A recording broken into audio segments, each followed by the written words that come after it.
सभी आप सभी साथियों को नमस्कार और बाबा साहब की जयंती की भी ढेर सारी शुभकामनाएं। आज एक महत्वपूर्ण विषय पर प्रेस कॉन्फ्रेंस करने के लिए हमारे साथी कुलदीप भाई और प्रवीश जी इकट्ठा हैं।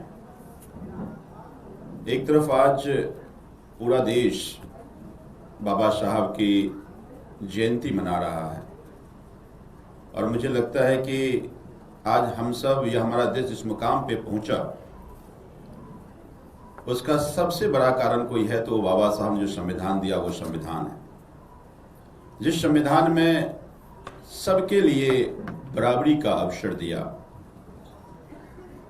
बाबा साहब हमेशा कहा करते थे कि इस संविधान का सही उपयोग तभी होगा जब तक समाज में सामाजिक लोकतंत्र होगा। कानून में तो बराबरी है, लेकिन जब तक समाज में बराबरी नहीं होगी तब तक इस संविधान का सही सदुपयोग नहीं होगा। आप सबने देखा कि किस तरह से कल उत्तर प्रदेश के नोएडा में मजदूरों ने अपनी बात को लेकर सड़कों पर आए और उस मजदूरों के उस आंदोलन को दबाने के लिए किस तरह पुलिस ने रास्ता अख्तियार किया, उसको भी दिल्ली और पूरे देश ने देखा।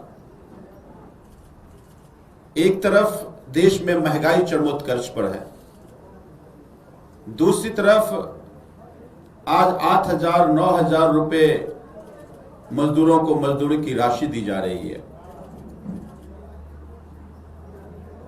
दिल्ली में जब अरविंद केजरीवाल जी की सरकार थी तो एकमात्र पूरे देश में ऐसी सरकार है जिन्होंने कहा कि उनकी मिनिमम वेजेस 15,000 से ज्यादा होना चाहिए, फिर अलग अलग कैटेगरी बनाया।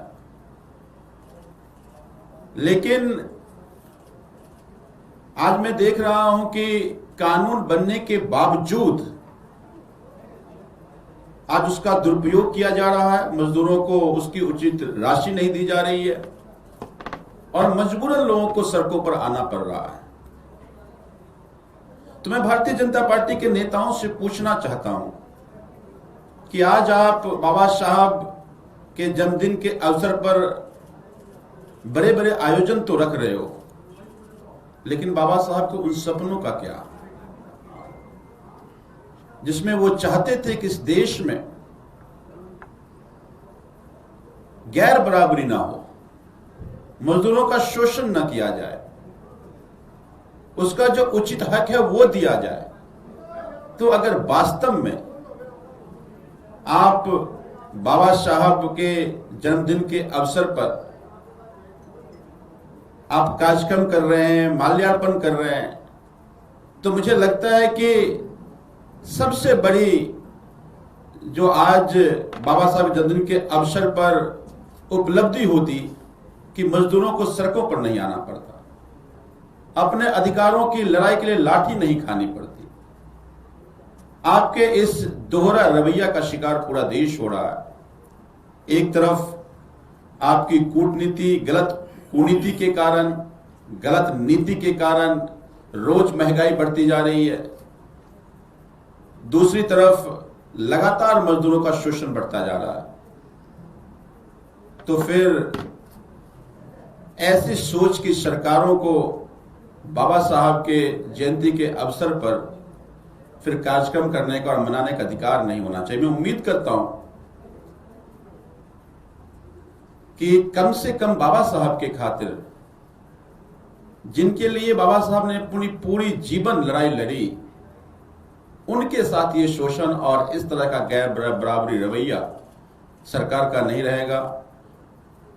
उनको तो एक तो आवाज उठाने का अवसर दिया जाए और फिर जिस मांग को लेकर सड़कों पर है उनकी मांग को पूरा किया जाए। हमारे साथ कुलदीप भाई हैं, कुलदीप विस्तार से रखेंगे। धन्यवाद संदीप भाई। और सबसे पहले तो मैं सभी देशवासियों को बाबा साहब अम्बेडकर की 135वीं जयंती की शुभकामनाएं देता हूं, बधाई देता हूं। साथियों, आज ये बड़ा महत्वपूर्ण विषय है कि एक तरफ देश के प्रधानमंत्री नरेंद्र मोदी जी बिल्कुल अक्षरधाम के पास रैली कर रहे हैं और दूसरी तरफ उनसे मात्र 5 किलोमीटर पर नोएडा के अंदर इस देश का कामगार, इस देश का मजदूर, इस देश के दलित समाज के लोग आंदोलन कर रहे हैं। और आंदोलन की मांग क्या है साथियों? आंदोलन की मांग वही है जिस मांग को बाबा साहब अंबेडकर ने समर्थन देने का काम किया था अपने लेबर लॉ के माध्यम से। और बाबा साहब अंबेडकर ने कहा था कि मजदूरों को 8 घंटे काम करना चाहिए, 8 घंटे काम की व्यवस्था मजदूरों के लिए करी गई। समान काम समान वेतन की बात करी गई,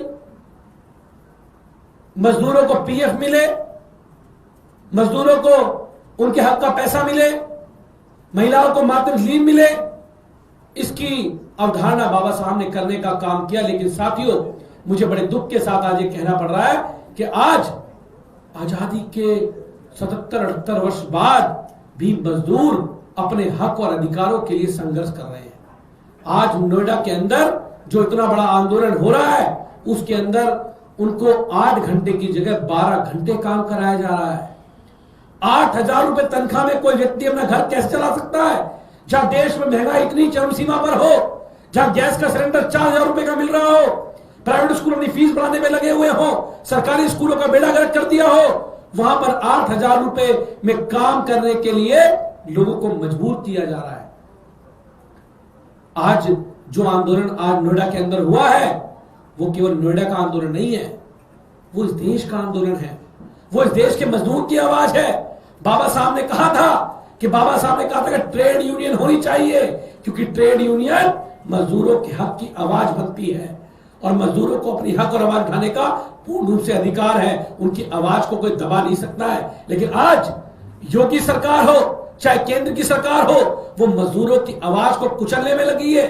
उनके साथ बैठ के उनको उनका हक देने की बजाय उनको कुचलने में लगी हुई है, उनको जेल में डालने में लगी हुई है। लेकिन उनकी आवाज दब जाए, उनके मुद्दे दब जाए, सरकार इसकी पूरी प्लानिंग करने में लगी हुई है साथियों।